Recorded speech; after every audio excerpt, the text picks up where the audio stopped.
past couple of years, and even further back than that, but we'll just, focus on, the immediate past, has been difficult for the Star Wars brand. Like, what have they put out in regards to live action? Mandalorian Season 3? Ahsoka?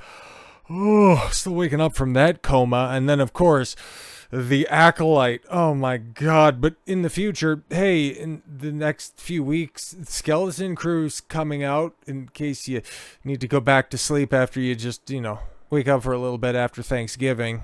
But Andor Season 2, I guess, like, that's coming out next year.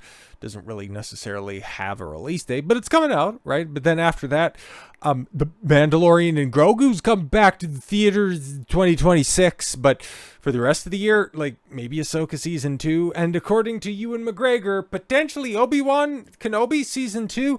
Yay, because we haven't exactly finished the story of Reva, and perhaps we'll get more than just 2 lines from Qui-Gon Jinn, the only man in Star Wars to ever get stabbed in the torso and actually die. Because remember, there were 2 other people and 1 person, Reva, got stabbed in the gut, 3 times in that show? Twice by Vader, once in a flashback, and she lived. Oh, yeah, she got stabbed twice, and the Grand Inquisitor got stabbed by Reva, so I guess maybe by transference, she got Anakin pre-Burning's power to stab somebody in the gut with a lightsaber and that not kill them, and then after he came back to life, that power was transferred back to Vader, who could stab Reva. It's a stupid show made by idiots, but apparently Season 2 is being explored. But we've been kind of in the stasis for a while there, Ewan McGregor, and you would think, right, like with just the lack of success for any one of those live action series outside of The Mandalorian getting 3 seasons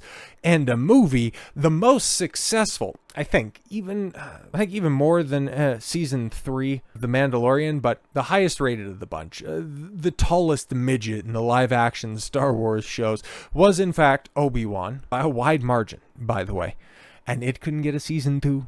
And the fact of the matter is that, yeah, Ewan's been out there from con after con, not just talking about his persona, but no, at these different conventions going, boy, a Season 2 would be great. And now for him to come out and say, oh, Lucasfilm, they're looking at it again because, there's still some stories that we can hack up and we can continue to ruin my interpretation of Obi-Wan and eventually make him into the character that Alec Guinness brought to life in 1977. We can continue that transition. Don't you want to see that? Why isn't nobody raising their hand? Despite the overall lackluster reception, series star Ewan McGregor has reportedly confirmed that Disney and Lucasfilm are actively exploring the potential for a second season of Obi-Wan Kenobi.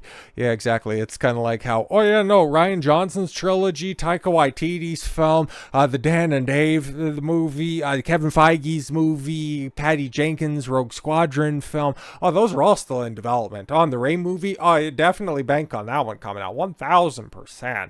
The actor reportedly provided the update regarding the bearded Jedi's solo future while on stage, at a Comic-Con. Who could have possibly seen this happen? For his own spotlight discussion and Q&A panel, per numerous attendees reports shared to social media. Most notably, a former comicbook.com writer, Jamie Jirak, when pressed on the possibility of a return to a galaxy far, far away, McGregor informed the crowd that while nothing was confirmed, this is the exact same stuff that he's been peddling for over a year at this point. He said this at MegaCon back in February and at another con over the summer. Like, he's been saying the exact same thing. They're exploring. We're in talks. But, hey, if you guys would get louder about it, we could be moving towards Season 2. Don't worry about it.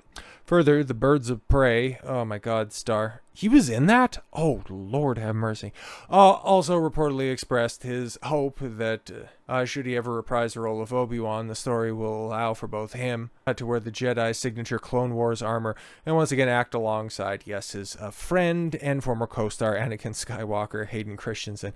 Yeah, because we haven't done enough damage with Vader, but this is also, oh my god, this is such a damaged brand that is in definite need of a W. I don't necessarily think, especially for somebody who appreciates good character work, coherent stories, doesn't really like the idea of the second season of the Obi-Wan show, mostly just how it could do even more irreparable damage to the OT, how it could do even more damage, to the prequels and to Obi-Wan's character in general, which was outside of Palpatine, the series-long victor, by the way. Reconcile that point. I wouldn't want it back, but like I said, man, a lot of people watch this show. Star Wars is incredibly desperate.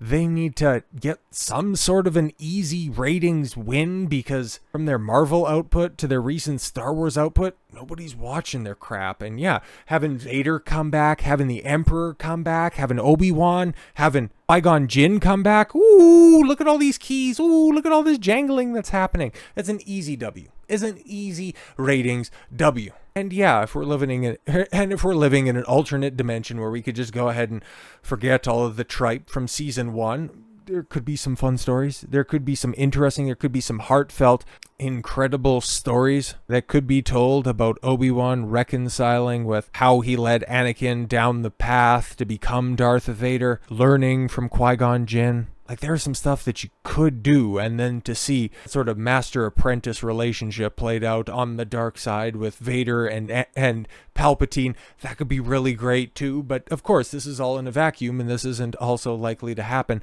under Lucasfilm, that is too busy trying to clean up the mess that is the Acolyte, that still finds interesting and new ways find its way back into the headlines. Yo, man, this is one of those warts on the ass of life that just won't go away. Acolyte actress, now Jodie Turner-Smith. Yes, Mother Aniseya. The bitch, the last time we seen her on the screen, turned into a proto-Nazgul who's turning one of her Force-created daughters from the coven of lesbian space witches into the Force, according to Leslie Headland, killing one of her kids, and then ended up getting stabbed. Well, not even because she was turning into an apparition, rematerialized around Master Squid Game's lightsaber. The last time we seen that idiot was getting her tribe killed, and now she's trying to say that Star Wars fans are racist, charges Disney with failing to protect the actors from alleged racism. Here's the thing, man. Everybody who's dunking on this show, dunking on the writing. This whole race angle that has been brought up by Amandla, half-black Stenberg, and now the thread puller, it doesn't exist, bro. You have yet to provide a single receipt. The Acolyte actress, Jodie Turner-Smith, who played Mother Aniseya on the show, accused Star Wars fans of racism and charged Disney with failing to protect actors in the show from such alleged racism. Imagine being a grown-ass woman and thinking that, I need a big mega corporation to protect me from what? They made sure you didn't die on set, which is more than they can say about other productions. I'm sure all of your paychecks cashed on time, and that if this show was a hit and they were giving it every opportunity to be, you would have been welcomed back and you could have continued to tell your story, and there could have been a lesbian space witch coven spin-off series. No, I wasn't protected. What do you even mean by that? Speaking with glamour in the wake of the show being canceled after the first season due to abysmally low ratings, Turner-Smith stated Disney got to stop doing this thing. Yes, they got to. Yes, that they don't say anything when people are getting dogpiled on the internet with racism and BS. It's just not fair to not say anything. It's really unfair. What do you mean by that? Again, provide receipts, stupid, because we've seen time and time again, even with fictitious racism, okay? Just go back to the Obi-Wan show. What was it? One trailer, one episode old when everybody went, oh great, this Obi-Wan show is just going to be all about the story of Reva. Great, fantastic, which guess what? It ended up being. And you even had Ewan McGregor come out and do a car video saying, oh, all you racist fans really need to shut up and watch the show. And that was with like 2 DMs, whereas like you're a diversity hire and your character's bad. That was all the dogpiling and hate that Moses Ingram received, but you're just out there saying, oh yeah, we got dogpiled and it's bad, and Disney won't do anything to defend our really bad show, our terrible characters, our atrocious acting, and our canceled show. They don't owe you anything. You wasted a $230 million. Not you specifically, but you were a part of that. They don't owe you anything. I'm not here sticking up for Disney. Far from it.